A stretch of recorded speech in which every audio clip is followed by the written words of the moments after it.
Hi students, welcome back to Shetty's learning hub channel. ನಾವು ಇವತ್ತಿನ ದಿನ ಅರ್ಥಮ್ಯಾಟಿಕ್ ಪ್ರೋಗ್ರೆಷನ್ ಅಂದರೆ ಸಮಾಂತರ ಶ್ರೇಣಿಗಳು ಎಕ್ಸಸೈಸ್ 5.1 ಅಂದರೆ ಅಭ್ಯಾಸ 1.1ರ ಫೋರ್ತ್ ಮೇನ್ ಕ್ವೆಶನನ್ನು ನಾವು ಸ್ಟಡಿ ಮಾಡೋಣ. ಇದರಲ್ಲಿ ಸಾಧಾರಣ 15 ಕ್ವೆಶನ್ಸ್ಗಳು ಬರ್ತದೆ. ನಾನು ಇದನ್ನು ಒನ್ ಬೈ ಒನ್ ಸಾಲ್ವ್ ಮಾಡ್ತಾ ಹೋಗ್ತೀನಿ. ಹಾಗೆ ನನ್ನ ಚಾನಲ್ನ ಸಬ್ಸ್ಕ್ರೈಬ್ ಮಾಡ್ತಿದ್ದರು ಸಬ್ಸ್ಕ್ರೈಬ್ ಮಾಡ್ಕೊಳ್ಳಿ, ಯಾಕಂದರೆ ನಿಮಗೆ ನೆಕ್ಸ್ಟು ಅಪ್ಲೋಡ್ ಮಾಡೋಂಥ ವೀಡಿಯೋಗಳು ಸಿಗೋದಿಲ್ಲ. ಹಾಗೆ ಈ ವಿಡಿಯೋನ ಫಸ್ಟಿಂದ ಕೊನೆವರೆಗೂ ನೋಡಿ, ಯಾಕಂದರೆ ಮ್ಯಾಥ್ಸ್ ಲೆಕ್ಕಗಳನ್ನು ನಾವು ಯಾವಾಗಲೂ ಸ್ಟೆಪ್ ಬೈ ಸ್ಟೆಪ್ ಸಾಲ್ವ್ ಮಾಡ್ತಾ ಹೋಗಬೇಕು. ಅದು ಅರ್ಥ ಆಗೋದಿಲ್ಲ ಇಲ್ಲ ಅಂದರೆ ಮಧ್ಯೆ ಮಧ್ಯೆ ಸ್ಕಿಪ್ ಮಾಡಿ ನೋಡಿದರೆ. ನಾವಿವಾಗ ನೆಕ್ಸ್ಟ್ ಕ್ವೆಶನ್ಗಳನ್ನ ಸ್ಟಡಿ ಮಾಡೋಣ, ಬನ್ನಿ. ಫೋರ್ತ್ ಕ್ವೆಶನ್ ಏನಿದೆ ಅಂದರೆ, which of the following are A Ps if they form an AP, find the common difference D and write 3 more terms. ಅಂದರೆ ಇವುಗಳಲ್ಲಿ ಯಾವುವು ಸಮಾಂತರ ಶ್ರೇಣಿಗಳಾಗಿವೆ, ಸಮಾಂತರ ಶ್ರೇಣಿಗಳಾಗಿದ್ದಲ್ಲಿ ಸಾಮಾನ್ಯ ವ್ಯತ್ಯಾಸವನ್ನು ಕಂಡುಹಿಡಿಯಿರಿ ಮತ್ತು ಅದರ ಮುಂದಿನ 3 ಪದಗಳನ್ನು ಬರೆಯಿರಿ ಅಂತ ಹೇಳಿ ಕೇಳಿದ್ದಾರೆ. ಇದರಲ್ಲಿ ಸಾಧಾರಣ ಒಂದು 14 ಕ್ವೆಶನ್ಸ್ಗಳಿದ್ದಾವೆ. 14 ಕ್ವೆಶನ್ಸ್ಗಳಿದ್ದಾವೆ, 14ರಿಂದ 15 ಕ್ವೆಶನ್ಸ್ಗಳಿದ್ದಾವೆ. ಸೊ ಅದನ್ನೆಲ್ಲದೂ ನಾವು ಸಮಾಂತರ ಶ್ರೇಣಿ ಏನು ಕೇಳಿದ್ದಾರೆ ಅವರು, ಸಮಾಂತರ ಶ್ರೇಣಿಗಳಾಗಿದೆಯಾ ಅಂತ ಫಸ್ಟ್ ನೋಡ್ಕೊಳ್ಳಿ. ನಂತರ ಕಾಮನ್ ಡಿಫ್ರೆನ್ಸನ್ನು ಕಂಡುಹಿಡೀರಿ, ಅಂದರೆ ಸಾಮಾನ್ಯ ವ್ಯತ್ಯಾಸ ಡಿಯನ್ನು ಕಂಡುಹಿಡೀರಿ. ಡಿಯನ್ನು ಕಂಡುಹಿಡ್ದಾದ್ರ ಮೇಲೆ ನೆಕ್ಸ್ಟು ಮುಂದಿನ 3 ಪದಗಳನ್ನು ಕಂಡುಹಿಡೀರಿ ಅಂತ ಕೇಳಿದ್ದಾರೆ. ಸೊ ನಾವಿವಾಗ ಫಸ್ಟ್ ಸಬ್ ಕ್ವೆಶನನ್ನು ತಗೊಳ್ಳೋಣ. 4ನೇ ಮೇನ್ ಕ್ವೆಶನನ್ನು ಫಸ್ಟ್ ಸಬ್ ಕ್ವೆಶನ್ ತಗೊಳ್ಳೋಣ. 2, 4, 8, 16. ಸಾರಿ, ಇಲ್ಲಿ 6 ಅಂತ ಬರೆದಿದ್ದೆ, ಸೊ ಕಟ್ ಮಾಡಿದ್ದೀನಿ. 2, 4, 8, 16 ಅಪ್ ಟು ಅಂತ ಕೇಳಿದ್ದಾರೆ. ಸೊ ಇಲ್ಲಿ ನಮಗೆ A1 2 ಆಗುತ್ತೆ, A2 4 ಆಗುತ್ತೆ, A3 8 ಆಗುತ್ತೆ, A4 16 ಆಗುತ್ತೆ. ಸೊ ನಾವಿವಾಗ ಏನು ಮಾಡಬೇಕು, ಫಸ್ಟು ಡಿನ ಕಂಡಿಡಬೇಕು. ಮುಂದಿನ 3 ಪದಗಳನ್ನ ಕಂಡುಹಿಡಬೇಕಂದ್ರೆ, ಇಲ್ಲ ಸಮಾಂತರ ಶ್ರೇಣಿಗಳಾಗಿದೆಯಾ ಅಂತ ಹೇಳಿ ನಾವು ತಿಳ್ಕೊಬೇಕಂದ್ರೆ ಡಿ ನಮಗೆ ಕಾಮನ್ ಆಗಿರಬೇಕು, ಕಾನ್ಸ್ಟೆಂಟ್ ಆಗಿರಬೇಕಲ್ವಾ. ಸೊ ಅದಕ್ಕೋಸ್ಕರ ನಾವು ಡಿನ ಕಂಡುಹಿಡ್ಕೋಬೇಕು. A2 ಮೈನಸ್ A1, ಮುಂದಿನ ಪದದಿಂದ ಹಿಂದಿನ ಪದವನ್ನು ಕಳೆದಾಗ ಬರುವಂಥ ಡಿಫ್ರೆನ್ಸ್ ಇರುತ್ತಲ್ಲ 2, 4ರಿಂದ -2 ಕಳೆದಾಗ A2 -2 ಅಂತ ಮಾಡಿದಾಗ 2.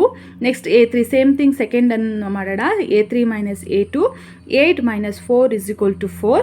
So D A4 - A3, so 16 - 8 8 ಅಲ್ವಾ. ಸೊ ಇಲ್ಲಿ ಏನಂತ ಹೇಳಿ ನಾವು ತಗೋಬೋದು, ಇಲ್ಲಿ ಕಾನ್ಸ್ಟೆಂಟ್ ಆಗಲಿಲ್ಲ, ಡಿಫ್ರೆನ್ಸು ಕಾನ್ಸ್ಟೆಂಟ್ ಆಗಿಲ್ಲ, ಸಾಮಾನ್ಯ ವ್ಯತ್ಯಾಸ ಇರುತ್ತಲ್ಲ ಅದು ಕಾನ್ಸ್ಟೆಂಟ್ ಆಗಲಿಲ್ಲ. ಸೊ ಆದ್ದರಿಂದ ಇದು ಸಮಾಂತರ ಶ್ರೇಣಿ ಆಗಿಲ್ಲ. ಸೊ ಸಮಾಂತರ ಶ್ರೇಣಿ ಆಗಿಲ್ಲ ಅಂದರೆ ನಾವುಗಳು ಇದನ್ನು ಕಂಡುಹಿಡಿಯಬೇಕಾದ ಅವಶ್ಯಕತೆ ಇಲ್ಲ. ಸೊ ನೀವು ಇಲ್ಲಿ ಕನ್ಕ್ಲೂಷನ್ ಬರಬೇಕು. ಆದ್ದರಿಂದ 2, 4, 8, 16 so on is not an AP. ಇದು ಸಮಾಂತರ ಶ್ರೇಣಿ ಆಗಿಲ್ಲ ಅಂತ ಹೇಳಿ ನೀವೊಂದು ಲಾಸ್ಟ್ ಸೆಂಟೆನ್ಸನ್ನು ಬರಿಬೇಕು, ಆಯಿತಾ. ನೆಕ್ಸ್ಟ್ ಸೆಕೆಂಡ್ ಕ್ವೆಶನ್ಗೆ ಹೋಗೋಣ. 2, 5/2, 3, 7/2 ಸೊ ಆನ್. A1 ಅಂದರೆ 2 ಅಂತ, A2 ಅಂದರೆ 5/2, A3 ಅಂದರೆ 3, A4 ಅಂದರೆ 7/2. ಓಕೆನಾ. D = A2 - A1 ಅಂದರೆ ಎಯಿಂದ A1ನ ಕಳೆದಾಗ, ಅಂದರೆ 5/2 ಇಂದ -2 ಕಳಿಬೇಕು. ಸೊ ಇಲ್ಲಿ ನಾವು ಕ್ರಾಸ್ ಮಲ್ಟಿಪ್ಲಿಕೇಶನ್ ಮಾಡ್ಕೊಳ್ಳೋಣ. ಇಲ್ಲಾಂದರೆ ನೀವು LCMS ತೆಗಿತೀರಿ ಅಂದರೆ LCMS ತೆಗೀರಿ, ಎರಡೂ ಒಂದೇ. ಕ್ರಾಸ್ ಮಲ್ಟಿಪ್ಲಿಕೇಶನ್ ಮಾಡ್ತಾಯಿದ್ದೀನಿ ನಾನಿಲ್ಲಿ. ಎರಡೆರಡ್ಲಿ ಛೇದದಿಂದ ಚಿಹ್ನೆಯ ಮುಂದೆ ಇರುವಂತಹ ಅದನ್ನು ನಾವು ಕ್ರಾಸ್ ಮಲ್ಟಿಪ್ಲಿಕೇಶನ್ ಮಾಡ್ತಾಯಿದ್ದೀನಿ. 2 × 2 4 ಆಯಿತು. ಸೊ 5 ಹಾಗೆ ಬರೆಯೋಣ, ಯಾಕಂದರೆ 5 ಲಾಸ LCMS ಏನಾಗಿರುತ್ತೆ, 2 ಆಗಿರುತ್ತೆ. ಸೊ ನೆಕ್ಸ್ಟು 1, ಅದಕ್ಕೋಸ್ಕರ ಇಲ್ಲಿ 1 ಛೇದದಲ್ಲಿ 1 ಇದೆ. ಸೊ ನಾವು 1ಅನ್ನು 2 ಇಂದ ಗುಣಿಸಿದ್ದೀವಿ. ಸೊ 2 ಕೂಡ 2 ಇಂದ ಗುಣಿಸ್ತಾ ಇದ್ದೀವಿ. ಸೊ 5 - 4 / 2 ಅಲ್ಲಿಗೆ 1/2 ಆಯಿತು. ನೆಕ್ಸ್ಟ್ A3 - A2, A3 ಏನಾಗಿದೆ 3 ಆಗಿದೆ, A2 ಏನಾಗಿದೆ 5/2. ಸೊ 3 - 5/2. ಸೊ ಇಲ್ಲೂ ಅಷ್ಟೇ ನಾನು ಹೇಳಿದ್ದೀನಲ್ಲ, ಇಲ್ಲಿ ಕ್ರಾಸ್ ಮಲ್ಟಿಪ್ಲಿಕೇಶನ್ ಮಾಡಿದ್ದೀರಲ್ಲ, ಸೊ ಅದು ಮಾಡ್ಕೊಳ್ಳಿ, ನಿಮಗೆ ಟೈಮ್ ಸ್ವಲ್ಪ ಸೇವ್ ಆಗುತ್ತೆ. ನೀವು LCMS ತೆಗಿಯೋದು ಅದಕ್ಕಿಂತ ನೀವು ಕ್ರಾಸ್ ಮಲ್ಟಿಪ್ಲಿಕೇಶನ್ ಮಾಡ್ಕೊಳ್ಳಿ. 2 3 6. ಸೊ 6 - 5 / 2 = 1/2. ಆಯಿತಾ. ನಿಮಗೆ ಆಲ್ರೆಡಿ ಇಲ್ಲೇ ಸಿಕ್ತು, ನಿಮಗೆ ಸೇಮ್ ಕಾನ್ಸ್ಟೆಂಟ್ ಪದ ಸಿಕ್ಕಿದೆ. ಸೊ ನಾನು ಇನ್ನೊಂದು ಕಂಡುಹಿಡಿತೀನಿ, ನೋಡೋಣ. A4 - A3 7/2 - 3. 7/2 ಅಂದರೆ A4, 3 ಅಂದರೆ A3 ಅಂತ ಹೇಳಿ. ಸೊ ಇಲ್ಲಿ ನೋಡಿ, 7 - 2 3 6, 7 - 6 / 2 = 1/2. ಸೊ ಇಲ್ಲಿ ಇವಾಗ ಸಾಮಾನ್ಯ ವ್ಯತ್ಯಾಸ ನಿಮಗೆ ಏನು ಸಿಕ್ತು, ಸೇಮ್ ಸಿಕ್ತು, 1/2 ಸಿಕ್ತು. ಸೊ ಅದರಿಂದ ನೀವು ಒಂದು ಸೆಂಟೆನ್ಸ್ ಬರೀಬೇಕು. ಸಾಮಾನ್ಯ ವ್ಯತ್ಯಾಸ D is equal to 1/2, common difference is constant ಅಂತ ಹೇಳಿ ಬರೀಬೇಕು. Common difference is constant. Next ಅದರಿಂದ 2, 5/2, 3, 7/2 it is an A P, ಅಂದರೆ ಇದು ಸಮಾಂತರ ಶ್ರೇಣಿ ಆಗಿದೆ. ನೆಕ್ಸ್ಟ್ ಮುಂದಿನ 3 ಪದಗಳನ್ನ ಕಂಡುಹಿಡಿಯಿರಿ ಅಂತ ಹೇಳಿದಾರಲ್ವಾ. ಸೊ ನಿಮಗೆ A4 ತನಕ ಇದೆ ಅಲ್ವಾ, ಇಲ್ಲಿ A4 ತನಕ ನಮಗಿದೆ, A1, A2, A3, A4 ತನಕ ಇದೆ. ಮುಂದಿನ 3 ಪದ ಅಂದರೆ A5, A6, A7. So A5 ಅಂದರೆ A4 ಪ್ಲಸ್ ಡಿ ಅಂದರೆ 7/2 ಪ್ಲಸ್ 1/2. 7/2 ಅಂದರೆ ಇಲ್ಲಿ ಛೇದ ಸೇಮ್ ಇದೆ ಅಲ್ವಾ, ಸೊ ಅದಕ್ಕೆ ಮೇಲ್ಗಡೆದು ನಾವು ಕೂಡಿಸ್ಕೊಳ್ಳೋಣ. ಅಂದರೆ 7/2 ಪ್ಲಸ್ 1/2 ಅಂದರೆ 8/2 ಆಯಿತು. 7 + 1 8 ಆಯಿತು, 8/2 ಆಯಿತು. ಇಸ್ ಈಕ್ವಲ್ ಟು 8/2 ಅಂದರೆ ಏನು, 2 1s 2 4s 4 ಆಯಿತು. Next A6, A5 plus D. A5 ನಿಮಗೆ ಸಿಕ್ಕಿದೆ ಅಲ್ಲ, ಈಗ A5 ನಿಮಗೆ ಸಿಕ್ಕಿದೆ. So A6 is equal to A5 plus D. A5 ಜಾಗದಲ್ಲಿ ನಾವು 4 ಹಾಕೋಣ. ಸೊ 4 + 1/2, ಡಿ ಅಂದರೆ ಏನು, 1/2. ಸೊ ನಾ ಕ್ರಾಸ್ ಮಲ್ಟಿಪ್ಲಿಕೇಶನ್ ಮಾಡ್ಕೊಂಡಾಗ 8 ಆಯಿತು, 4 2 8, 8 + 1 / 2 is equal to 9/2. Next A6 plus D ಅಂದರೆ A6 ಸಿಕ್ಕಿದೆ ನಮಗೆ, A6 ಪ್ಲಸ್ ಡಿ 9/2. A6 ಅಂದರೆ ಏನು, 9/2 ಪ್ಲಸ್ ಡಿ ಅಂದರೆ 1/2, 10/2 ಆಯಿತು, is equal to 5. So next 3 terms ಏನಾಗುತ್ತೆ, 4, 9/2, 5. 3 ಟರ್ಮ್ಸ್ ಏನಾಯ್ತು ನಮಗೆ ಸಿಕ್ತು, 4, 9/2, 5 ಅಂತ. ಮೂರನೇ ಸಬ್ ಕ್ವೆಶನ್ಗೆ ಹೋಗೋಣ. -1.2, 3 -3.2, -5.2, -7.2 ಸೋ ಆನ್. ಸೊ A1 ನಾವಿಲ್ಲಿ -1.2 ಅಂತ ತೊಗೊಳ್ಳೋಣ, A2 -3.2, A3 -5.2, A4 -7.2. ಈಗ ನಾವು ಡಿ ಕಂಡುಹಿಡಿಬೇಕಲ್ವಾ. ಸೊ A2 - A1 ಅಂದರೆ -3.2 ಮೈನಸ್ ಜಾಗದಲ್ಲಿ ಮೈನಸ್ ಆಫ್ ಡಿ A1 ಜಾಗದಲ್ಲಿ ಏನು -1.2 ಅಂತ ಹಾಕಿ. ಕನ್ಫ್ಯೂಷನ್ ಆಗಲ್ಲ, ನೀವು ಬ್ರ್ಯಾಕೆಟ್ ಯೂಸ್ ಮಾಡಿದರೆ ಕನ್ಫ್ಯೂಷನ್ ಆಗಲ್ಲ. ಸುಮ್ಮನೆ ಬ್ರ್ಯಾಕೆಟ್ ಯೂಸ್ ಮಾಡದೆ ಬರೆದ್ರೆ ಏನಾಗುತ್ತೆ, ನಿಮಗೆ ಕನ್ಫ್ಯೂಷನ್ ಆಗುತ್ತೆ ನೆಕ್ಸ್ಟ್ ಲೆಕ್ಕ ಮಾಡುವಾಗ. -3.2 ಮೈನಸ್ ಇಂಟು ಮೈನಸ್ ಏನಾಯಿತು, +1. ಇದೆಲ್ಲರಿಗೂ ಗೊತ್ತಿರಬೇಕು ಚಿಹ್ನೆದು. D is equal to -2.0. Next A3 - A2 -5.2. A3 ಅಂದರೆ ಯಾವುದು, ಇದು -5.2 minus of same thing A2 ಜಾಗದಲ್ಲಿ ಏನಿದೆ -3.2 ಇದೆ. ಸೊ ಅದಕ್ಕೋಸ್ಕರ ಇದನ್ನು ಇಲ್ಲಿ ಮೈನಸ್ ಇದೆ ಅಲ್ವಾ, ಸೊ ಅದಕ್ಕೋಸ್ಕರ ಇಲ್ಲಿ ನಾವು -3.2ನ ಬ್ರ್ಯಾಕೆಟ್ನಲ್ಲಿ ಬರ್ತಿದ್ದೀವಿ. So D is equal to -5.2 minus into minus plus ಆಗುತ್ತೆ, 3.2 ಆಯಿತು. ಓಕೆ, ನೆಕ್ಸ್ಟ್ ಡಿ ಏನಾಗುತ್ತೆ, 5.2ನಲ್ಲಿ 3.2 ಕಳೆದ್ರೆ -2.0.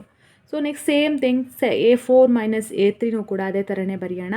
ಸೇಮ್ ಸಬ್ಸ್ಟಿಟ್ಯೂಟ್ ಮಾಡಿ ನೆಕ್ಸ್ಟ್ ಆನ್ಸರ್ ನಿಮಗೆ ಡಿ ಈಸ್ ಈಕ್ವಲ್ ಟು -2.0 ಬರುತ್ತೆ. So -1.2, -3.2, -5.2, -7.2 is on A P. ಅಂದರೆ ಇದು ಅರಿಥಮೆಟಿಕ್ ಪ್ರೋಗ್ರೆಷನಲ್ಲಿದೆ, ಅಂದರೆ ಸಮಾಂತರ ಶ್ರೇಣಿಯಲ್ಲಿದೆ, ಸಮಾಂತರ ಶ್ರೇಣಿಯಾಗಿದೆ. ಯಾಕೆ ಅಂದರೆ ಈ ಸಾಮಾನ್ಯ ವ್ಯತ್ಯಾಸಗಳು ಕಾನ್ಸ್ಟೆಂಟ್ ಆಗಿದೆ, ಸ್ಥಿರವಾಗಿದೆ. So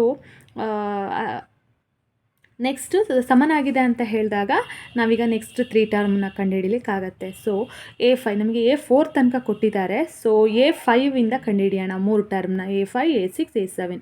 A5 is equal to A4 plus D ಅಂದರೆ -7.2 ಪ್ಲಸ್ ಆಫ್ -2.0. ಸೊ -7.2 -2.0 ಏನಾಗುತ್ತೆ, 9.2 -9.2 ಆಯಿತು. A5 ಏನಾಯಿತು, -9.2. A5 ಪ್ಲಸ್ ಡಿ ಅಂದರೆ A5 ಅಂದರೆ ಇದಲ್ವಾ, A5 ಅಂದರೆ ಇದು -9.2 ಪ್ಲಸ್ ಆಫ್ -2.0. ಸೊ -9.2 -2.0 ಅಂದರೆ -11.2. A6 is equal to -11.2. A6 plus D. So A6 ಕೂಡ ಸಿಕ್ಕಿದೆ, -11.2 plus -2.0 -13.2. A7 is equal to ಏನಾಯಿತು, -13.2. ಸೊ ನಿಮಗೆ 3 ಟರ್ಮ್ ಸಿಕ್ತಲ್ವಾ, -9.2, -11.2, -13.2 ಸಿಕ್ತಲ್ವ ನಮಗೆ ಇದು ಆನ್ಸರು. ಸೊ ಈಗ 4th ಸಬ್ ಕ್ವೆಶನ್ಗೆ ಹೋಗೋಣ. -10, -6, -2, 2. ಸೊ A1 ಅಂದರೆ -10, A2 ಅಂದರೆ -6, A3 ಅಂದರೆ -2, A4 ಅಂದರೆ 2. ಡಿ ಇಸ್ ಈಕ್ವಲ್ ಟು ನಮ್ಗೆ ಇವಾಗ ಡಿ ಕಂಡುಹಿಡಿಬೇಕಲ್ವ, ಡಿ ಕಂಡುಹಿಡಿದ್ರೆ ಮಾತ್ರ ಇದು ಎ ಪಿ ಅಲ್ವಾ ಅಂತ ಹೇಳಿ ಗೊತ್ತಾಗುತ್ತೆ. So A2 minus A1 is equal to -6 minus of -10. A1 ಜಾಗದಲ್ಲಿ -10 ಹಾಕಬೇಕು, ಇಲ್ಲಿದೆ ಅಲ್ವಾ, ಇದನ್ನೇ ಸಬ್ಸ್ಟಿಟ್ಯೂಟ್ ಮಾಡ್ತಾ ಹೋಗಬೇಕು. Is equal to -6 + 10 is equal to 4. So D ಸಿಕ್ತು 4 ಅಂತ. ನೆಕ್ಸ್ಟು A3 ಮೈನಸ್ A2 ಕಂಡುಹಿಡಿಯೋಣ. ಸೊ -2 A3 ಅಂದರೆ ಏನು, -2 ಮೈನಸ್ ಜಾಗದಲ್ಲಿ ಮೈನಸ್ ಆಫ್ A2 ಅಂದರೆ ಏನು, -6 -2 minus into minus +6 is equal to 4. D is equal to 4. ಮತ್ತು ನೆಕ್ಸ್ಟ್ A4ನು ಕಂಡುಹಿಡಿಯೋಣ. A4 minus A3 is equal to 2. A4 ಏನಾಗಿದೆ, 2 ಇದೆ ಅಲ್ವಾ, ಮೈನಸ್ ಆಫ್ A3 ಏನು, -2 is equal to 2 + 2 is equal to 4 ಅಲ್ವಾ. ಡಿ ಇಸ್ ಈಕ್ವಲ್ ಟು ಏನು, 4 ಆಯಿತು. So ನಿಮ್ಗೆ ಇಲ್ಲಿ ಮೂರರಲ್ಲೂ ನಿಮಗೆ ಕಾನ್ಸ್ಟೆಂಟ್ ಸಿಕ್ತಲ್ವಾ, ಆದ್ದರಿಂದ A2 minus A1 is equal to A3 minus A2, ಹಾಗೆಯೇ is equal to A4 minus A3. So ಇದು ನಿಮಗೆ ಡಿ ಕಾನ್ಸ್ಟೆಂಟ್ ಅಂತ ಹೇಳಿ, common difference is constant. So common difference constant ಆಗಿದೆ ಅಂದರೆ ಅರ್ಥಮೆಟಿಕ್ ಪ್ರೋಗ್ರೆಷನಲ್ಲಿ ಇದೆ ಅಂತ ಹೇಳಿ. ಸೊ ಡಿ ಈಸ್ ಕಾನ್ಸ್ಟೆಂಟ್, ಸಾಮಾನ್ಯ ವ್ಯತ್ಯಾಸ ಕಾನ್ಸ್ಟೆಂಟ್ ಆಗಿದೆ. ಸೊ ಇದು ಸಮಾಂತರ ಶ್ರೇಣಿಯಲ್ಲಿದೆ ಅಂತ ಹೇಳಿಬಿಟ್ಟು ನೀವು ಇಲ್ಲೊಂದು ಸೆಂಟೆನ್ಸ್ನ ಬರೀರಿ. ನೆಕ್ಸ್ಟ್ ಸ್ಟೆಪ್ ತೊಗೋಬೇಕು. ಸಮಾಂತರ ಶ್ರೇಣಿಯಲ್ಲಿದೆ ಅಂದಾಗ ನಾವು ನೆಕ್ಸ್ಟ್ ಮುಂದಿನ 3 ಪದಗಳನ್ನು ಕಂಡುಹಿಡಿಬೇಕು ಅಂತೇಳಿ ಹೇಳಿದಾರಲ್ವಾ. ಸೊ ಇವಾಗ ನೋಡಿ, A4 ತನಕ ಇದೆ ಸಿಕ್ಕಿದೆ ನಮಗೆ. A5 ಕಂಡುಹಿಡಿಯೋಣ. A5 ಇಸ್ ಈಕ್ವಲ್ ಟು A4ಗೆ ಡಿನ ಕೂಡಿಸಿ. A4 ಏನಿದೆ ಇಲ್ಲಿ 2 ಇದೆ, ಕರೆಕ್ಟ್ ಅಲ್ವಾ. 2ಗೆ +4ನ್ನು ಕೂಡಿಸಿ, 2 ಇದೆ, 2ಗೆ +4, 4 ಅಂದರೆ ಏನು, ಡಿ ಈಸ್ ಈಕ್ವಲ್ ಟು 6. A6ಗೆ ಮತ್ತು A6 ಬೇಕಲ್ವಾ, A5 + ಡಿ. A5 ಸಿಕ್ಕಿದೆ, A5 ಎಷ್ಟು, 6 + 4 is equal to 10. Next A7, A6 + D. So 10 + 4 14. So A5 ಸಿಕ್ತು, A6 ಸಿಕ್ತು, A7 ಸಿಕ್ತು. ಸೊ ನೆಕ್ಸ್ಟ್ 3 ಟರ್ಮ್ ಏನಾಗುತ್ತೆ, 6 10 14. ಸೊ ನೀವು ಮುಂದಿನ 3 ಪದಗಳು ಸಿಕ್ತು ನಮಗೆ. ಮುಂದಿನ 3 ಪದಗಳು ಏನಾಗುತ್ತೆ, 6 10 14 ಅಂತ ಹೇಳಿ ಆಯಿತು. ನೆಕ್ಸ್ಟ್ 5th ಸಬ್ ಕ್ವೆಶನ್ಗೆ ಹೋಗೋಣ. 3 + √2. ನೆಕ್ಸ್ಟ್ ಕಾಮ 3 + 2 √2. ನೆಕ್ಸ್ಟ್ ಕಾಮ 3 + 3 √2 ಅಪ್ ಟು ಸೊ ಆನ್. ಓಕೆನಾ. A1 is equal to 3, A2 is equal to 3 + √2, A3 is equal to 3 + 2 √2, A4 is equal to 3 + 3 √2. So D ಏನಾಗುತ್ತೆ ಇವಾಗ, A2ನಲ್ಲಿ ಫಸ್ಟ್ ನಾವು ಡಿ ಕಂಡು ಹಿಡಿಬೇಕಲ್ವಾ. A2ನಲ್ಲಿ A1 ಕಳಿಯೋಣ. A2 ಏನಾಗಿದೆ, A2 ಜಾಗದಲ್ಲಿ 3 + √2 ಅಂತ ಹಾಕೋಣ. ಮೈನಸ್ ಜಾಗದಲ್ಲಿ ಮೈನಸ್. ಸೊ A1 ಏನಾಗಿದೆ, 3 ಅಂತ ಹಾಕೋಣ. ಸೊ ಇವಾಗ 3 + 3 - 3 ಕ್ಯಾನ್ಸಲ್ ಆಯಿತು, √2 ಉಳಿತು. ನೆಕ್ಸ್ಟ್ ಇನ್ನೊಂದ್ರಲ್ಲಿ ಕಂಡುಹಿಡಿಯೋಣ. A3 - A2, A3 - A2. A3 ಏನು, A3 ಜಾಗದಲ್ಲಿ 3 + 2 √2, ಮೈನಸ್ ಜಾಗದಲ್ಲಿ ಮೈನಸ್. ಸೊ ನೆಕ್ಸ್ಟ್ 3 + √2 ಯಾವುದು, A2 ಜಾಗದಲ್ಲಿ. ಸೊ ಇದನ್ನು ಬಿಡಿಸಿ ಬರೀರಿ. 3 + 2 √2 minus into 3 -3 minus into plus minus ಆಯಿತು, √2 ಇಸ್ ಈಕ್ವಲ್ ಟು ಏನಾಯಿತು ಅಂತ ಬರೀರಿ. 3 ಕ್ಯಾನ್ಸಲ್ ಆಯಿತು. 2 √2ನಲ್ಲಿ √2 ಕಳೆದಾಗ ಬರೀ √2 ಉಳಿತು. ನೆಕ್ಸ್ಟ್ A4 - A3, 3 + 3 √3, A4 ಬರಿಬೇಕಲ್ವಾ, ಮೈನಸ್ ಆಫ್ 3 + 2 √2. ಸರಿನಾ. 3 + 3 √2 minus 3 plus minus minus 2 √2, 3 cancel, 3 √2 - 2 √2 2 √2, correct ಅಲ್ವಾ, √2. ಸೊ ನಿಮಗೆ ಇಲ್ಲಿ ಆನ್ಸರ್ ಏನು ಸಿಕ್ತು, ಡಿ ಕಾನ್ಸ್ಟೆಂಟ್ ಆಗಿದೆ. ಸೊ ಇದು ಸಮಾಂತರ ಶ್ರೇಣಿಯಾಗಿದೆ. It is an arithmetic progression. So ನಮಗೆ ಇವಾಗ 3 ಪದಗಳನ್ನು ಕಂಡುಹಿಡಿಬೇಕು. ಬರೀರಿ, ಸೆಂಟೆನ್ಸ್ ಬರೀಬೇಕು ಇದನ್ನು. Common difference is constant, so it is an AP. So ಸಾಮಾನ್ಯ ವ್ಯತ್ಯಾಸ ಸ್ಥಿರವಾಗಿದೆ. ಸೊ ಇದು ಸಮಾಂತರ ಶ್ರೇಣಿಯಾಗಿದೆ. ಆದ್ದರಿಂದ ಹಾಗಾದರೆ ನೆಕ್ಸ್ಟ್ 3 ಟರ್ಮ್ಸ್, ಮುಂದಿನ 3 ಪದಗಳು ಅಂತ ಹೇಳಿ ಬರೀರಿ. ಕನ್ನಡದವರು ಮುಂದಿನ 3 ಪದಗಳು ಅಂತ ಬರೀರಿ. ಇಂಗ್ಲೀಷ್ ಮೀಡಿಯಮ್ನವರು ನೆಕ್ಸ್ಟ್ 3 ಟರ್ಮ್ಸ್ ಅಂತ ಹೇಳಿ ಬರೀರಿ. Next A5 is equal to A4 + D. A4 ಗೊತ್ತಿದೆ ನಮಗೆ ಏನು ಅಂತ. A4 ಗೊತ್ತಿದೆ ಅಲ್ವಾ, 3 + 3 √2. A4 ಗೊತ್ತಿದೆ. So A4 + D is equal to 3 + 3 √2 plus D ಜಾಗದಲ್ಲಿ √2 ಅಲ್ವಾ, D ಸಿಕ್ಕಿರೋದು ನಿಮಗೆ. A5 ಇಸ್ ಈಕ್ವಲ್ ಟು 3 + 4√2 ಸಜಾತಿ ಪದ ಇದೆ. ರೂಟ್ 2 ಅಂದರೆ ಸಜಾತಿ ತಾನೇ ಇದು. 3√2 1√2. ಸೊ ಅಲ್ಲಿಗೆ 4√2 ಆಯಿತು. So next A6 A5 plus D is equal to ಅಂದರೆ A5 ನಿಮ್ಗೆ ಸಿಕ್ಕಿದೆ 3 + 4√2 ಪ್ಲಸ್ ಡಿ ಜಾಗದಲ್ಲಿ √2 ಹಾಕಿ. A6 ಈಕ್ವಲ್ ಟು 3 + 4√2 ಪ್ಲಸ್ 1√2 ಏನಾಗುತ್ತೆ 5√2 ಆಯಿತು. ನಿಮಗೆ A6 ಕೂಡ ಸಿಕ್ತು. A7 ಕಂಡುಹಿಡಿಬೇಕು. ಇವಾಗ A6 plus D is equal to 3 + 5√2 plus √2 3 + 6√2 ಆಯಿತು. ಸೊ ನಿಮಗೆ 3 ಟರ್ಮ್ಸ್ಗಳು 3 ಪದಗಳು ಸಿಕ್ತು ಅಲ್ವಾ. ಸಮಾಂತರ ಶ್ರೇಣಿದ ಮುಂದಿನ 3 ಪದಗಳು ಸಿಕ್ತು. ಸೊ 3 + 4√2 3 + 5√2 3 + 6√2. ಅರ್ಥ ಆಗಿದೆ ಅಲ್ವಾ ಇದು ಈ ಕ್ವೆಶನು? ನೀಟಾಗಿ ಮಾಡಿ, ಯಾಕಂದರೆ ರೂಟ್ಸ್ನಲ್ಲಿ ಬಂದಿದೆ ಇದು. ನೀಟಾಗಿ ಮಾಡಿ ಅರ್ಥ ಮಾಡಿಕೊಂಡು ಸ್ಟೆಪ್ ಬೈ ಸ್ಟೆಪ್ ಮಾಡಿ, ಇಲ್ಲಾಂದರೆ ಕನ್ಫ್ಯೂಷನ್ ಆಗುತ್ತೆ. ಒಂದು ಕನ್ಫ್ಯೂಷನ್ ಆಯಿತು ಅಂದರೆ ನೆಕ್ಸ್ಟ್ ಬರೋ ಎಲ್ಲದೂ ಕನ್ಫ್ಯೂಷನ್ ಆಗುತ್ತೆ. ಸೊ ಅದಕ್ಕೋಸ್ಕರ ಏನಾದರೂ ಡೌಟ್ ಇದ್ದರೆ ದಯವಿಟ್ಟು ಕಮೆಂಟ್ ಮಾಡಿ. ಈಗ ಮುಂದಿನ ಕ್ವೆಶನ್ಗೆ ಹೋಗೋಣ. 6th ಸಬ್ ಕ್ವೆಶನ್ಗೆ ಹೋಗೋಣ. 0.2 0.22 0.222 0.2222 ಓಕೆನಾ. ನೆಕ್ಸ್ಟ್ A1 ಅಂದರೆ ಬರ್ಕೊಳ್ಳಿ, A2 ಅಂದರೆ ಬರ್ಕೊಳ್ಳಿ, A3 ಬರ್ಕೊಳ್ಳಿ, A4 ಬರ್ಕೊಳ್ಳಿ. Next D A2 - A1 is equal to A.22 minus A.2 ಆಯಿತಾ. 7th ಕ್ವಶನ್ಗೆ ಬರೋಣ. 0 -4 -8 -12 ಅಂತ ಹೇಳಿ. ಇದರಲ್ಲಿ ಏನಾಗುತ್ತೆ ನೋಡಿ. A1 = 0, A2 = -4, A3 = -8, A4 = -12. So ನಾವಿವಾಗ ಡಿ ಕಂಡುಹಿಡಬೇಕು. ಡಿ ಕಾನ್ಸ್ಟೆಂಟ್ ಆಗಿತ್ತಂದರೆ ಮಾತ್ರ ನಾವು ಸಮಾಂತರ ಶ್ರೇಣಿಗಳಾಗಿದ್ದರೆ ಮಾತ್ರ ನಾವು ನೆಕ್ಸ್ಟ್ ಮುಂದಿನ 3 ಪದಗಳನ್ನು ಕಂಡುಹಿಡಿಬೋದು. ಸಮಾಂತರ ಶ್ರೇಣಿ ಸಾಮಾನ್ಯ ವ್ಯತ್ಯಾಸ ಕಾನ್ಸ್ಟೆಂಟ್ ಆಗಲಿಲ್ಲ ಅಂದರೆ ನಾವು ನೆಕ್ಸ್ಟ್ ಮುಂದಿನ 3 ಪದಗಳನ್ನ ಕಂಡುಹಿಡಿಯೋ ಅಗತ್ಯ ಇರೋದಿಲ್ಲ. ಸೊ ಹಿಂದಿನ ಕ್ವಶನಲ್ಲೂ ಅದೇ ಥರ ಆಗಿತ್ತು. ಸೊ ಈಗ 7th ಕ್ವಶನಲ್ಲಿ ನೋಡೋಣ. ಈಗ A1 ಕೊಟ್ಟಿದ್ದಾರೆ, A2 ಕೊಟ್ಟಿದ್ದಾರೆ, A3 ಕೊಟ್ಟಿದ್ದಾರೆ, A4 ಕೊಟ್ಟಿದ್ದಾರೆ. So D is equal to A2 - A1 ಅಂದರೆ -4 ಮೈನಸ್ A1 ಜಾಗದಲ್ಲಿ 0 ಹಾಕಬೇಕು. ಅವಾಗ ನಮಗೆ ಇಲ್ಲಿ -4 ಉಳಿತು. Next A3 - A2 -8 minus of A2 ಜಾಗದಲ್ಲಿ -4 ಹಾಕಿ. ಸೊ -8 ಮೈನಸ್ ಪ್ಲಸ್ ಆಯಿತು 4 -4 ಆಯಿತು. ಸೊ ನಮ್ಗೆ ಇವಾಗ ಗೊತ್ತಾಯ್ತಲ್ಲ, ಇಲ್ಲಿ ಕಾಮನ್ ಡಿಫ್ರೆನ್ಸ್ ಇಸ್ ಕಾನ್ಸ್ಟೆಂಟ್ ಅಂತ ಗೊತ್ತಾಯ್ತಾ. So A3 - A2 is equal to A2 - A1. ಇದು ಸಮಾಂತರ ಶ್ರೇಣಿ ಆಗಿದೆ ಅಂತ ಹೇಳಿ ಕನ್ಕ್ಲೂಷನಿಗೆ ಬರೋಣ. ಸಮಾಂತರ ಶ್ರೇಣಿ ಆಗಿತ್ತು ಅಂದರೆ ನೆಕ್ಸ್ಟ್ 3 ಟರ್ಮ್ನ ನಾವು ಕಂಡುಹಿಡಿಬೇಕು, 3 ಪದವನ್ನು ಕಂಡುಹಿಡಿಬೇಕು. A5 A6 A7. A5 ಕಂಡುಹಿಡಬೇಕು ಅಂದರೆ A4 ಗೊತ್ತಿರಬೇಕಲ್ವ. ಸೊ A4 ನಮ್ಗೆ ಗೊತ್ತಿದೆ -12 ಅಂತ, ಪ್ಲಸ್ ಡಿ ಕೂಡ ಕಂಡುಹಿಡ್ಕೊಂಡ್ವಿ -4 ಅಂತ, ಪ್ಲಸ್ ಆಫ್ ಡಿ ಜಾಗದಲ್ಲಿ -4 ಹಾಕೊಳ್ಳೋಣ. ಸೊ -12 ಪ್ಲಸ್ಸು ಮೈನಸ್ ಏನಾಯಿತು ಮೈನಸ್ ಆಯಿತು. ಸೊ -16 ಆಯಿತು.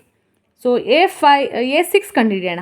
A5 ಗೊತ್ತಾಯ್ತಲ್ಲ ನಮಗೆ. A5 plus D, A5 -16 plus of D ಜಾಗದಲ್ಲಿ 4 ಹಾಕೋಣ is equal to -16 plus minus ಆಯಿತು 4 ಆಯಿತು. -16 - 4 ಏನಾಯಿತು -20 ಆಯಿತು. Next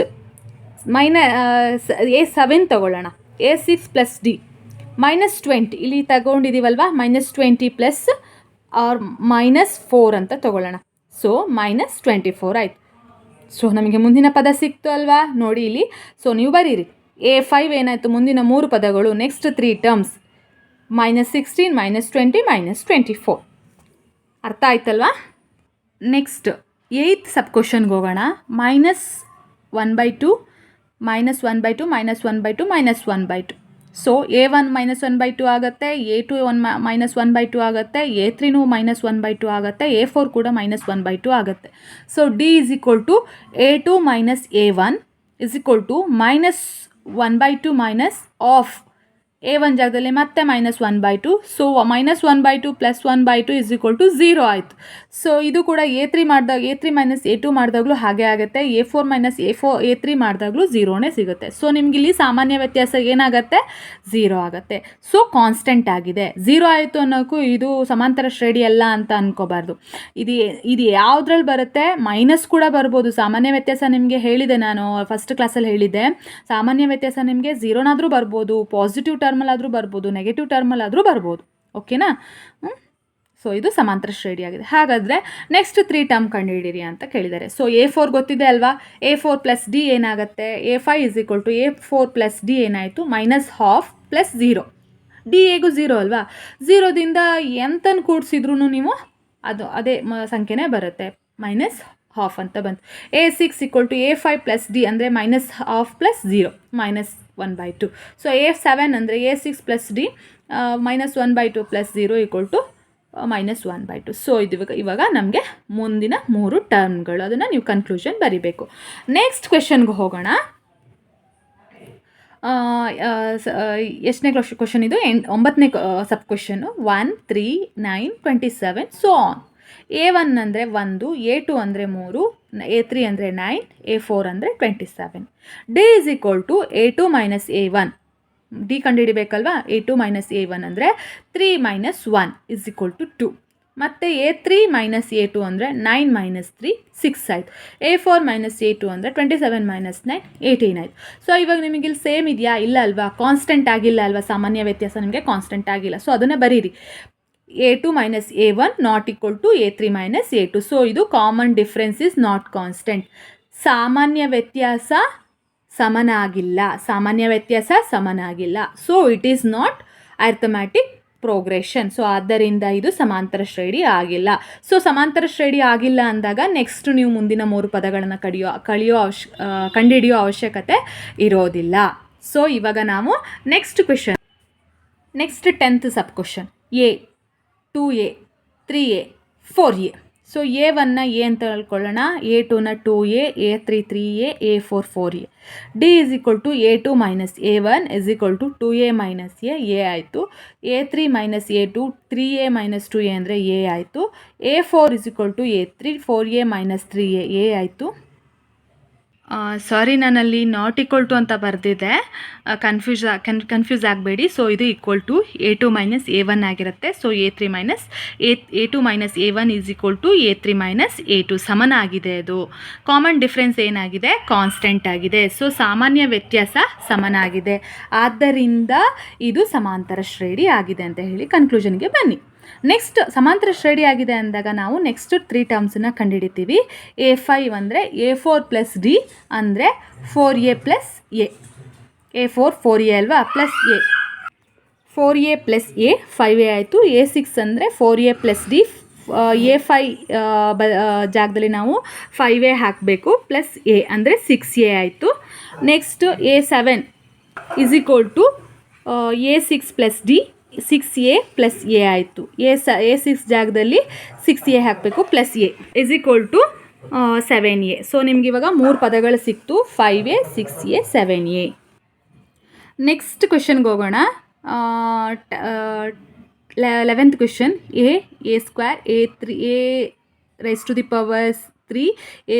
A⁻⁴. ಓಕೆನಾ. A1 = A, A2 ಅಂದರೆ A² ಆಯಿತು, A3 ಅಂದರೆ A³ ಆಯಿತು, A4 ಅಂದರೆ A⁴ ಆಯಿತು. D = A2 - A1 ಅಂದರೆ A2 - A1. A2 ಏನಾಯಿತು, A² - A = ಸೇಮ್ ಇದೆ ಅಲ್ವಾ A, ಅದರಲ್ಲಿ ಅದಕ್ಕೋಸ್ಕರ ನೀವು ಎನ ಮಾಸ ತೆಗೀರಿ. ಹೊರಗಡೆ ತೆಗೆದಾಗ -A - ಇಂಟು A - 1 ಆಯಿತು. Next D = A3 - A2 A3 -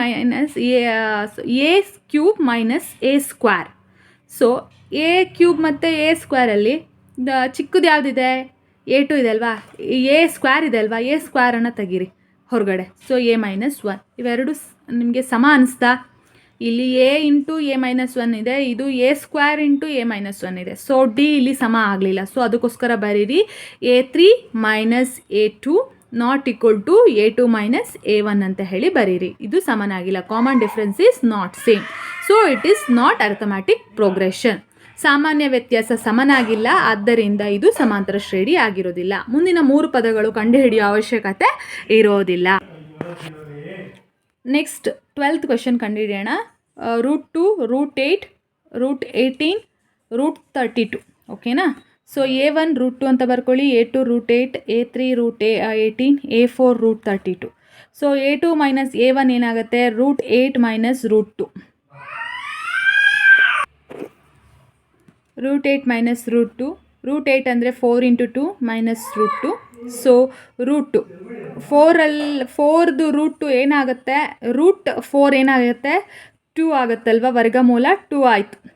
ವರ್ಗಮೂಲ 2ದು ಏನಾಯ್ತು 2 ಆಯಿತು. ಸೊ ರೂಟ್ 2 ಆಯಿತು ಮೈನಸ್ ರೂಟ್ 2. ಸೊ ಇಲ್ಲಿ ಸೇಮ್ ಇದೆ ಅಲ್ವಾ. ಸೊ 2 ರೂಟ್ 2ನಲ್ಲಿ ರೂಟ್ 2 ಕಳೆದಾಗ 2 ಉಳೀತು. ನೆಕ್ಸ್ಟ್ A3 ಕಂಡಿಡಿ. A3 minus A2 is equal to root 18 minus root 8. So 18 ಅಂದರೆ ಏನು, 9 18. ಸೊ ಇದನ್ನು ಬರೆಯೋಣ. ಸೊ ಇದು ವರ್ಗಮೂಲದಲ್ಲಿದೆ ಅಲ್ವಾ, 3ರ ವರ್ಗಮೂಲ ಅಲ್ವಾ ಇದು. ಸೊ ಇದನ್ನು ಹೊರಗಡೆ ಬಂದಾಗ 3 ಆಗುತ್ತೆ. Root 2 minus 4 8. ಸೊ 4ರದ್ದು ವರ್ಗಮೂಲ ಏನಾಗುತ್ತೆ 2 ಆಯಿತು. So 2 root 2. ಸೊ 3 ರೂಟ್ 2ನಲ್ಲಿ 2 ರೂಟ್ 2ನ ಕಳೆದಾಗ ರೂಟ್ 2 ಆಯಿತು. So A2 minus A1 is equal to A3 minus A2 is equal to root 2. ಇದು ಸಾಮಾನ್ಯ ಪದ ಒಂದೇ ಆಗಿದೆ. ಸೊ ಹಾಗಾಗಿದ್ದಕ್ಕೆ ಇದು ಸಮಾಂತರ ಶ್ರೇಣಿ ಆಗಿದೆ. Is a common difference is same constant. So it is an ಅರ್ಥಮ್ಯಾಟಿಕ್ progression. So ಮುಂದಿನ 3 ಪದಗಳನ್ನು ಕಂಡುಹಿಡಿಯಿರಿ ಅಂತ ಹೇಳಿದ್ದಾರೆ. ಮುಂದಿನ 3 ಪದಗಳು ಅಂದರೆ A5 A4 ತನಕ ಕೊಟ್ಟಿದ್ದಾರೆ. A5 root 32. A4 ಅಂದರೆ ಏನು, ರೂಟ್ 32 ಅಲ್ವಾ. A4 ಪ್ಲಸ್ ರೂಟ್ 2 ನಮಗೆ D ಏನು ಸಿಕ್ಕಿದೆ, ರೂಟ್ 2 ಸಿಕ್ಕಿದೆ. ಸೊ ರೂಟ್ 32 ಅಂದರೆ 16 ಇಂಟು 2 32 ಆಗುತ್ತಲ್ಲ. ಸೊ ಅದನ್ನು ಬಿಡಿಸಿ ಬರ್ಕೊಳ್ಳಿ. Plus root 2. ಸೊ 16ದು ವರ್ಗಮೂಲ ಏನಾಗುತ್ತೆ 4 ಆಯಿತು. ರೂಟ್ 2 ಒಳಗಡೆನೇ ಇರಲಿ. Plus root 2. So 4 root 2 plus root 2 ಏನಾಯಿತು 5 ರೂಟ್ 2 ಆಯಿತು. ಸೊ ಇವಾಗ ನೀವು 5ನ ವರ್ಗಮೂಲ ಏನಾಗುತ್ತೆ 25 ಆಗುತ್ತಲ್ವ.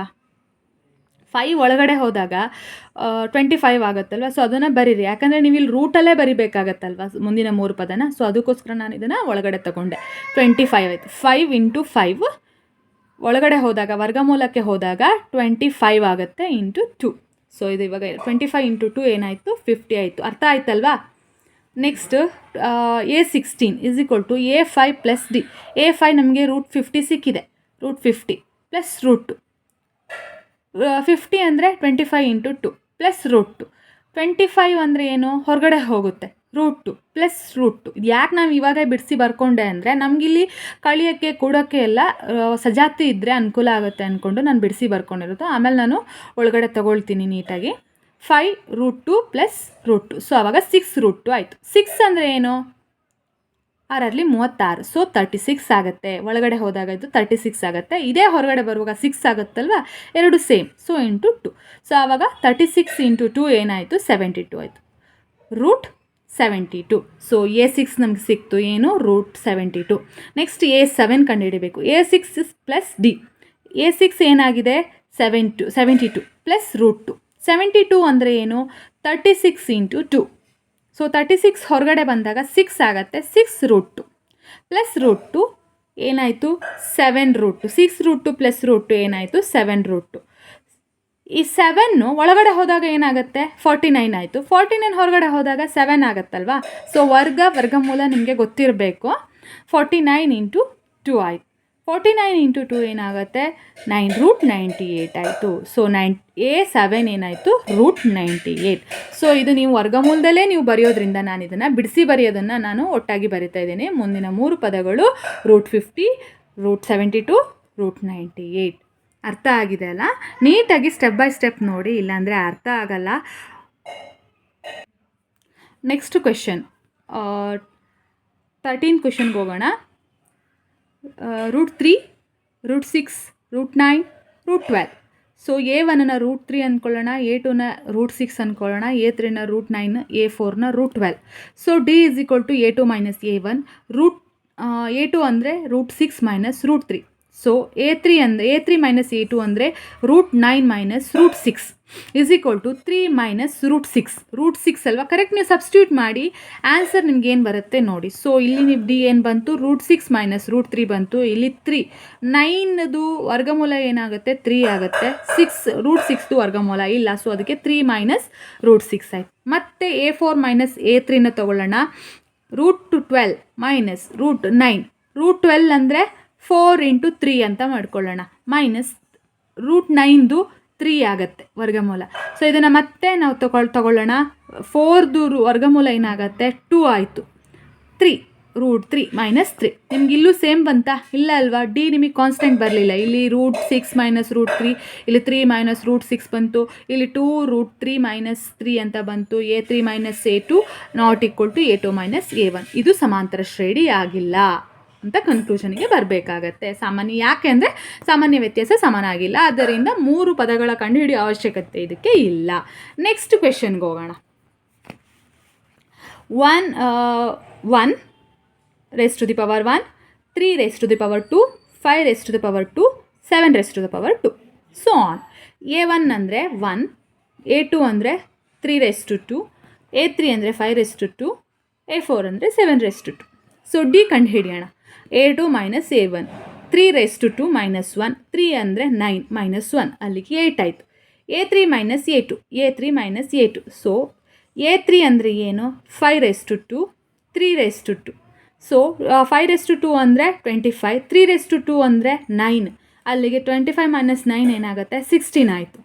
So A4 - A3, 7 raised to 2 - 5 raised to 2. So 7 raised to 2 ಏನಾಯಿತು 49 ಆಯಿತು, -25 = 24. A2 - A1 ≠ A3 - A2. So ಸಾಮಾನ್ಯ ವ್ಯತ್ಯಾಸ ಸಮನಾಗಿಲ್ಲ, ಆದ್ದರಿಂದ ಇದು ಸಮಾಂತರ ಶ್ರೇಣಿ ಆಗಿಲ್ಲ ಅಂತ ಹೇಳಿ ಕನ್ಕ್ಲೂಷನ್ಗೆ ಬರಬೇಕು.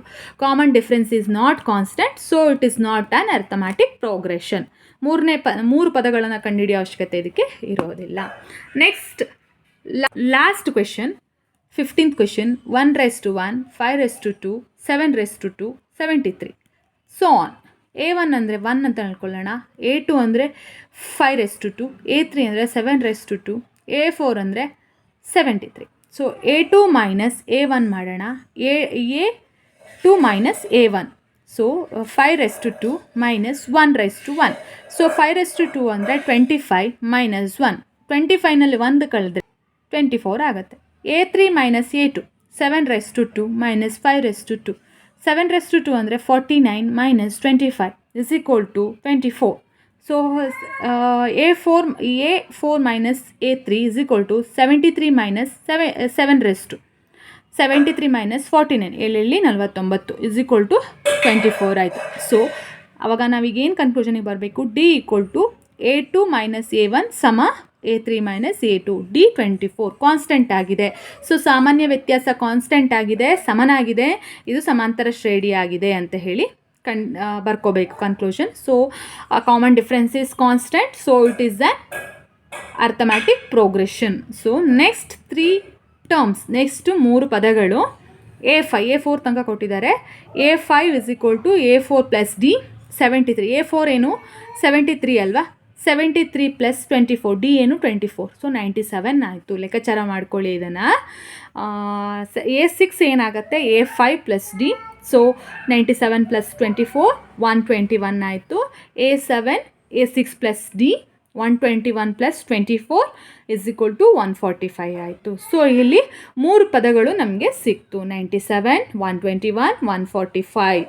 ಸೊ ಇದನ್ನು ನೀವು ಕನ್ಕ್ಲೂಷನಲ್ಲಿ ಬರೀಬೇಕು. ಇದಿಷ್ಟೇ. ಇವಾಗ 4th ಮೇನ್ ಕ್ವೆಶನಲ್ಲಿ 15 ಲೆಕ್ಕಗಳನ್ನು ನಾವು ಸಾಲ್ವ್ ಮಾಡಿದ್ದೀವಿ. ನಿಮಗೆ ಅರ್ಥ ಆಗಿದೆ ಅಂದ್ಕೊತೀನಿ. ಇನ್ ಕೇಸ್ ಏನಾದರೂ ಅರ್ಥ ಆಗಲಿಲ್ಲ ಅಂದರೆ ದಯವಿಟ್ಟು ಕಮೆಂಟ್ ಬಾಕ್ಸಲ್ಲಿ ಕಮೆಂಟ್ ಮಾಡಿ. ಈ ವಿಡಿಯೋನ ಫಸ್ಟಿಂದ ಕೊನೆವರೆಗೂ ಪೂರ್ಣ ನೋಡಿ, ಯಾಕಂದರೆ ನಿಮಗೆ ಅರ್ಥ ಆಗೋದಿಲ್ಲ ಸ್ಟೆಪ್ ಬೈ ಸ್ಟೆಪ್ ಡಿ ಕಂಡುಹಿಡಿಯೋದು. ಡಿ ಕಂಡುಹಿಡಿದ್ರೆ ಮಾತ್ರ ನೆಕ್ಸ್ಟ್ ಮುಂದಿನ ಪದಗಳು ನಿಮಗೆ ಸಿಗುತ್ತೆ. ಹಾಗೆ ಇದ್ರೆ ಸಮಾಂತರ ಶ್ರೇಣಿ ಆಗಿದ್ರೆ ಮಾತ್ರ ಮುಂದಿನ ನೀವು ಪದಗಳನ್ನ ಕಂಡುಹಿಡಿಬೋದು. ಸೊ ಅದಕ್ಕೋಸ್ಕರ ನೀವು ಫಸ್ಟಿಂದ ಕೊನೆವರೆಗೂ ವಿಡಿಯೋನ ಸ್ಕಿಪ್ ಮಾಡದೆ ಪ್ರಾಬ್ಲಮ್ಸ್ಗಳನ್ನು ಸಾಲ್ವ್ ಮಾಡಿ ನೋಡ್ಕೊಳ್ಳಿ.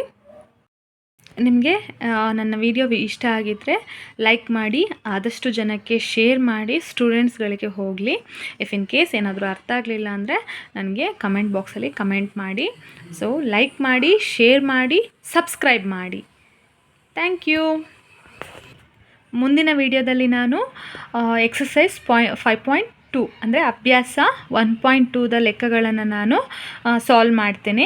ದಯವಿಟ್ಟು ಅದನ್ನು ನೋಡಿ ಸಬ್ಸ್ಕ್ರೈಬ್ ಮಾಡಿ. ಸಬ್ಸ್ಕ್ರೈಬ್ ಮಾಡಲಿಲ್ಲ ಅಂದರೆ ನಿಮಗೆ ನಾನು ಮುಂದೆ ವಿಡಿಯೋ ಹಾಕೋದು ನಿಮಗೆ ಬರೋದಿಲ್ಲ, ನೋಟಿಫಿಕೇಷನ್ ಬರೋದಿಲ್ಲ. So thank you.